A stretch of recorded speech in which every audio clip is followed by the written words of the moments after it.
Hello, everyone. I'm Becca, dietitian by trade, mom 24/7, wife from the start, and when there's a few extra hours in the day, you might find me hitting the trails or on horseback. And I'm Kara, a therapist to women, a mom to a boy, an entrepreneur, mountain junkie, and a postpartum runner. And this is Fit for a Queen, a podcast that's devoted to the female athlete wanting to balance the teeter-totter of all the things we desire out of life as women. Performance, health, intellect, and taking time for self, even if we only get 1 minute out of the day. We're so excited to be bringing you the queens in the athletic world who have done just that. Okay, ladies, take a seat at your thrones, grab your crowns, and welcome to Fit for a Queen. Hello, queens. We have a local celebrity, Bethany Frazier, in the house. She is the owner of the Kansas City Dietitian, a private nutrition practice that specializes in digestive wellness, hormones, and healthy living. She actually makes poop look cool on Instagram. Yeah. Before returning to school to be a dietitian, she received a bachelor's degree in sports management. Bethany holds a bachelor's degree in dietetics from the University of Central Missouri. She went on to complete a registered dietitian internship and master's degree in food and nutrition at Bowling Green State University. Bethany was a collegiate volleyball and cross-country athlete. She still enjoys running in her free time and is looking forward to future coaching opportunities with her husband and 3 small children. Welcome, Bethany. Thank you. Thanks for having me. You have a great background. We're really excited to talk to you about lots of different things today. So, first of all, I love working in women's health, and it sounds like you do too. So, why women's health? Are there areas you are seeing that women are really struggling with these days? When I started my private practice, started mostly just in the healthy living sphere, I would just have those conversations, and it tended to be more and more that it wasn't just, I want to eat better. It was that they were having kind of chronic issues, whether that was some sort of hormonal issues, lots of fatigue, or digestive issues, and those would just come out in the sessions naturally. So that just seemed to really spike my interest in a lot of the women's issues that I kept feeling like they just bubbled to the top, where there was things that they didn't really know how to fix. They didn't know if there was a way to fix some of them, or just to feel better. That was usually what they want. They would say, oh, I want to lose weight, or the typical things is what they would say they're coming to me for. And then we'd end up going on a totally different avenue to help them feel better. And so that really just kind of propelled my interest in it, but also just the direction of my practice and the people that I typically see. It is the widespread issue. And I think for a lot of women, we're used to kind of taking off our hat and going and taking care of everyone else. And then we don't spend enough time taking care of ourselves. And those symptoms, those little symptoms that you might have in your 20s and 30s, they just get bigger and become bigger problems as you get older. And then you don't know what to do about them. That's a lot of who I see are people who had symptoms for a long time, and then they end up having worse symptoms by the time they get to find me, because they need someone to put all the pieces together for them, or hope to find someone to put all the pieces together for them. Sure. Tell me a little bit more. I mean, you ask any woman, I don't know if we should count COVID years, but I'm so tired, right? I wish I wasn't so tired. The fatigue aspect. Can you tell me a little bit about what you're looking for there from a dietetics perspective of what can be helpful with that woman where fatigue is such a common complaint? Kira, just say, I'm tired. It's me. Yes. I'm trying to give her some advice. Yes. Free advice. Yes, I get that. Let's just say. Yeah. Thanks, Becca. Yeah, we're all doing, so we do look at the whole picture, of course, where we're looking at how's your sleep? Are you eating enough? That's often a common problem with fatigue, is that you aren't eating enough, or you're not eating at the right times of the day to really support your energy levels throughout the day. And then even just looking at that blood sugar balance, I think we typically think of blood sugar, especially for younger women, we think of blood sugar being an issue for people that have diabetes, or for people that have hypoglycemia, or one of those, that really supporting that blood sugar with the meals that we eat is really important. And we forget those simple, basic things. I think sometimes people expect to come into a session and they're like, oh, you're just going to blow me away with all these crazy things I've never heard of. But sometimes it's really just checking those simple boxes off first. Making sure you're getting quality sleep is a big thing. And then looking at the quality of your diet. And some people will come in and they're like, I eat all my fruits and vegetables. I'm eating really balanced meals throughout the day. And then we can dig a little bit deeper and see, are there other glaring issues that maybe have to do with the way that you're digesting your foods and that you're not absorbing some of those nutrients?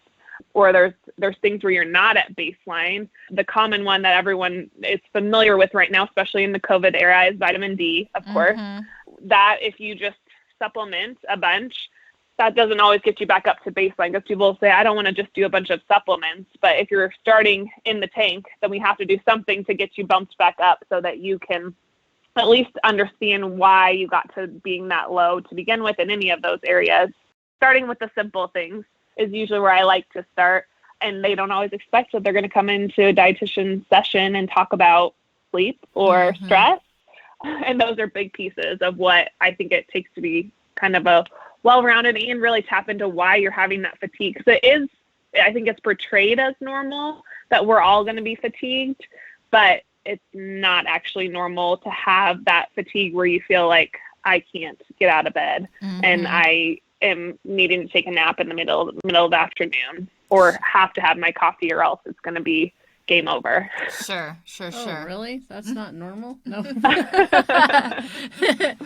So what, on that note, because things are so easy to dismiss because they get normalized, what are some of the other symptoms that you have seen, especially with women that have just gotten kind of brushed aside, that really should be, I don't know that I want to use the word concerning, but a better quality of life? That's the perfect way of putting it. Yeah, because it's not concerning. And those are usually the people I see, are people who have been to their doctor, they've had everything ruled out, maybe all their labs are normal, but they just know they don't feel right. And it could be digestive issues. It could be, hair falling out. Those are common hormonal disruptions. Fatigue is a really common hormonal disruption. Digestive issues are also a large part of what I do. So diarrhea, constipation, bloating, even just reoccurring nausea or reflux, things that you just feel like everything's normal. Your doctor says you're fine, but you just don't feel fine. That in fatigue where you're like, oh, I used to be able to do all this stuff and now I just can't do it. I don't know why. So that's where we dig a little bit deeper. But a lot of those are things that I feel like I see commonly. And sometimes I see people that are really sick, that they have lots of issues, but it is lots of those kind of functional symptoms where you're like, I'm surviving, I'm doing all right, but I don't feel as good as I could want to. And even some other hormonal things like really painful or really heavy periods, waking in the middle of the night. So you're like, I'm trying to get quality sleep, but I keep waking up in the middle of the night, or I can't fall asleep at night. That kind of wired and tired type feeling where like I'm exhausted, but my brain won't shut off. Those are all things that can kind of have underlying issues that sometimes it's hard to see in ourselves, but when we can talk to someone else about it, we'll start to realize, oh, there's things that I can do about that. I didn't realize that. And that's, I feel like it's part of my job is to hold up that mirror for them to be able to say that they can see it themselves, because I can help them, or I can try to help them. But I ultimately want to teach them to be able to take care of it themselves so that they know how to not have these issues be reoccurring issues for them. Gotcha. Wired and tired is a symptom I'm just seeing a lot. Yes. No kidding.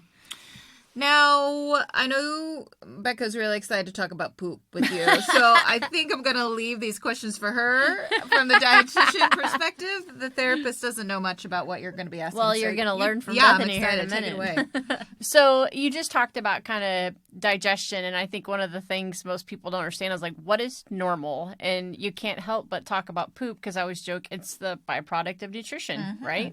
So can you talk about like what is healthy digestive patterns? When should somebody be concerned when they're having trouble with gas, bloating, changes in stool, etc.? My favorite subject, my life's work, to talk about poop. Definitely. But I said there's like people don't expect to come into a dietitian's office and talk about sleep, but even more so, they don't expect to come into a dietitian's office and talk about poop. But you're right. It is just the natural byproduct. And we're getting better, or maybe just in my world, we're getting better about talking about poop. I have a 3-year-old and a 6-year-old and a baby. So we talk about poop a lot anyways. Yes. It's like I have a 4-year-old son and we yes. talk about poop enough. Yes. We have like a poop limit. Like we are not saying poop anymore today. Yep. And then mommy goes into her office and starts talking about poop. So I feel like I talk about poop all the time. So normal, for reference, the Bristol stool chart is what some people might be familiar with. Becca, you might know about this. So that is it's a poop chart. You can look at what your poop looks like and see which number you should be on this poop chart and what number. So we want you to be at a 3 or 4, which is mostly formed and smooth. I'll try not to get too graphic, but I feel like that's another thing that people come in and they're like, I'm sorry if this is too much information. I'm like, nope, I'm probably going to ask more questions about what that actually looks like. But from a digestive standpoint, so poop is an important symptom, but sometimes people will say, my poop is normal. So we'll kind of track back to what some of the other digestive complaints are, because our digestion really goes in 3 spaces. So our digestion begins in our mouth with our chewing, with the saliva that we secrete, all of that. Those are really fun words. All of that starts in our mouth, and then it goes to our stomach. And so we have to make sure that our stomach is also functioning optimally, and then it goes into our intestines. And that's the last stop in our digestive process. Having gas every single day is actually normal. Having really stinky or painful gas is not normal. So if you eat a heaping load of broccoli or Brussels sprouts, it is 100% of people are going to get gas from that. But if it's really stinky or really painful, those are the things that are not normal. And then having a regular bowel movement, the goal is that you're going most days. There's going to be times where you might have a looser stool or you might be a little more constipated, but the goal is to have a somewhat normal, complete bowel movement most days. To not have stomach pain or reflux, those are also going to be goals for a lot of people. I think stress is a big thing right now. I've seen tons of people with reflux. And I think that's kind of the COVID era, that we are not eating quite as quality of foods often because we're stressed. And then our stress is linking us to it. And I am finding, I don't know, but a lot of people are working from home. So some of that, even just mixing up their location, they're not moving as much because they're not even walking from their car to their desk anymore. They're not getting up to go across the hall to the bathroom. It's just like, oh, here's my bedroom and here's my bathroom. So there's a little bit less movement, and I think that has influenced some of that reflux and just normal digestive activity that we normally would see. We're not seeing it quite as much. So even just simple little movements that help keep things functioning optimally are heightened. Or you've noticed a little bit more because you're the one having to clean the bathroom, that you're like, oh, okay, well, I did realize that I am going to the bathroom not as much as I thought, or a lot more than I thought. And people are starting to pick up on that, I think, a little bit more in this a little bit different pace of life. What are some things that people can do to kind of have an optimal digestive system? Yeah, gut health. It's a very vogue topic. Everyone wants to talk about gut health. And not everyone needs to do crazy things to focus on gut health. If you're having symptoms, I always say symptoms are just red flags from your body that you need to pay attention to it. Sometimes that means just managing your stress better. One of my favorite things, especially for moms, my favorite things to do is say, when you sit down at the table, sit down and I want you to do 3 or 4, breathe in 10, breathe out 10, because our body is used to running a marathon all day long. And then you sit down, hopefully you sit down at a table, and you're supposed to digest this food and be slow, and that's not happening. So that's a really easy first step to just working on your digestion, is to take a couple breathing exercises that just puts a marker for your body to say that we're no longer running our marathon. Now we are sitting and trying to digest our food. So that's really good from a digestive health. It's free. All it costs is a little bit of time and just remembering. That's the hard part. But your family can start eating. You can be sitting there quietly just doing a couple of breathing exercises before they start telling you, I don't like this. This is gross. Yeah.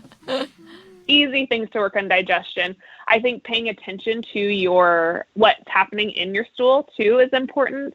That's a really foreign concept for some people, that they just want to go and flush it and walk away from it. But looking to see, are there food particles in your stool? Does it look like it's formed?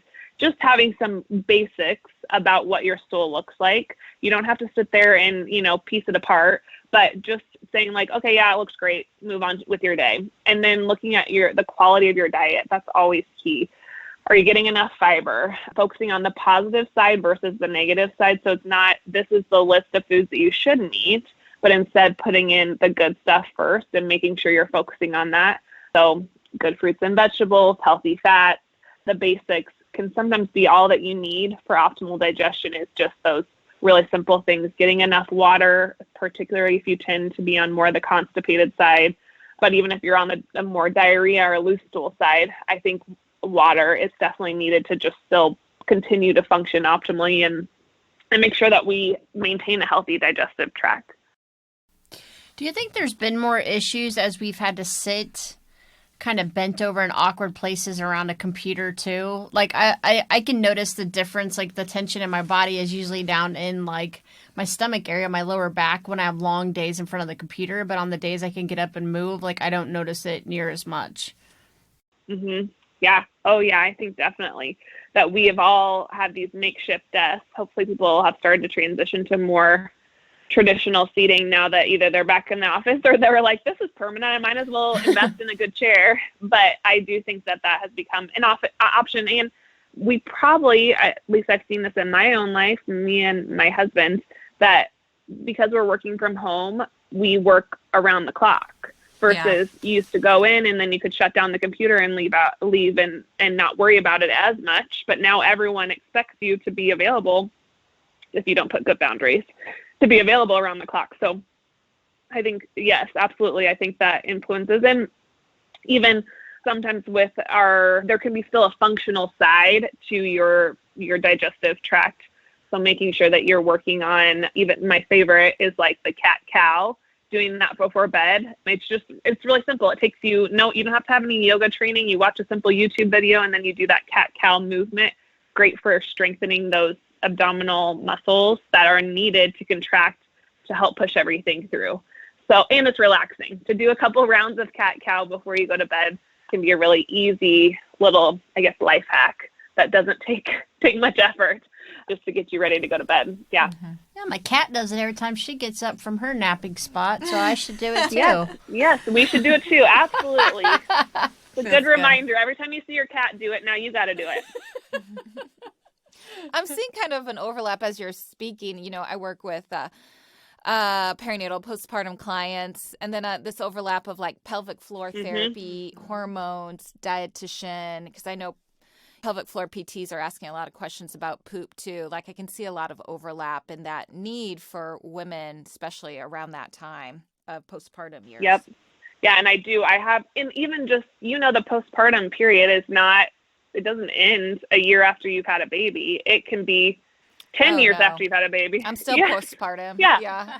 Especially if you don't get it taken care of. So I have people who have 10-year-olds and they're struggling with constipation or just even lack of control, not feeling like they can make it to the bathroom. And there's some digestive issues that need to be worked on, and I'll be referring them out absolutely to PTs because I'm like, I think this might be still an underlying muscle issue that you need to work on, and that's not what I do, but I can help you on the nutrition side and refer them out. So there is a big picture of putting all those pieces together, and sometimes that's the key. And I think, as a mom, I think that's the thing that most people are wanting. They want someone that's going to help them put all the pieces together.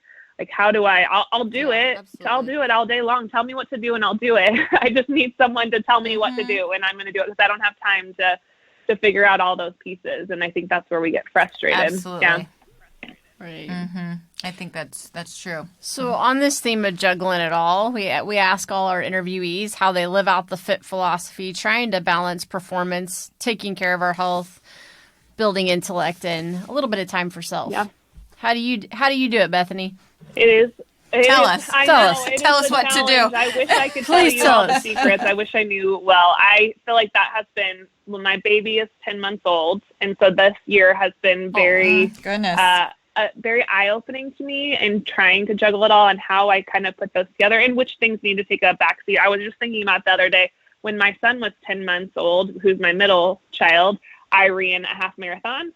I wasn't fast, but I did it and it was fine. And I can't imagine doing that right now. I'm definitely not there. And I think some of that where I'm just trying to realize as a mom of 3, like I have to be more realistic in my goals. Right now, my goal is just to try and get some movement a couple of days a week. I love to run, and so I do try to do that. I've had to do my own pelvic PT just to try and be able to get back to running, and so that's a big piece of it. And one of the things I really have been working on is making sure I get enough sleep, which is a big thing. I feel like I get digestive issues. That's one of my triggers. If I don't get enough sleep, then my digestive issues creep in really quickly. So it's my own accountability system. If I don't get enough sleep, then I'm going to pay for it. And it's not just in fatigue. So that's a big piece. And then making sure that I'm still trying to be focused on my foods, my nutrition too. But one of my things my husband and I have been working on is trying to plan our meals, which is like the most basic thing. But we just lax on it. Or like, what are we having for dinner tonight? I don't know. And then we get that decision fatigue where we have no idea what we're going to have. So we're trying really hard just to have a plan in place. And if it doesn't go as planned, that's fine. But at least we know we have a plan, and I can start to think about it at 4:00 because it's going to take me 2 hours to actually prepare it, even though it's only a 10-minute dish. It'll take me between all the moving pieces if someone needs water or snack or any of that. So I think those are kind of the big things that I've been working on this year and trying to balance it all, but in a wise way. Oh, love it. Those are great tips, Bethany. Now I'm trying. I don't know what to have for dinner tonight. You've got me thinking about we have it. That bringing me some anxiety. So I think that is helpful. It's the opposite. Oh no! I'm like, what are we? No, we have that conversation every night in our house. So yeah, you got to plan those meals, and that was us too. I mean, just being so early after having my baby, I'm like, I can't even think about food. Like it's too much work. That's too many things. Now. Like, okay, I'm a little better now, and we can actually think about it. So I probably spend not even 10 minutes just putting together a list once a week and say, these are the meals that we're planning. Sometimes they're fancy, but usually it's just like, these are the nights that I'm not going to be able to plan or have a long dinner. I need to put something in the crock pot because otherwise it gets to 5:00 and you're like, shoot, I should have put that in the crock pot. Why didn't I? Right. Yeah. I know. There's some weeks all I do is I have 2 crock pots and they just get rotated, but there's dinner on the table. So yes, whatever you can do. Bethany, thanks. Right. Thanks so much for coming on. We have all your information. We'll be sure to put in the show notes so they can look you up, and hope you have a great rest of your week. Thank you. Bye, Queens. Bye, Queens. Today's episode is brought to you by yours truly. I'm excited to announce the releasing of my book, Finding Your Sweet Spot in Sport, Avoiding Relative Energy Deficit in Sport, also known as RED-S, by optimizing your energy balance. Be sure to follow me on social media or go to my website, www.beccamccombel.com. Bye, Queens. For additional information on today's topic and guests, follow us on Facebook, Twitter, and Instagram at Fit for a Queen. And Hashtag Fit for a Queen. And don't forget to rate us on iTunes. We can't wait for you to join us next time on Fit for a Queen. Bye, Queens.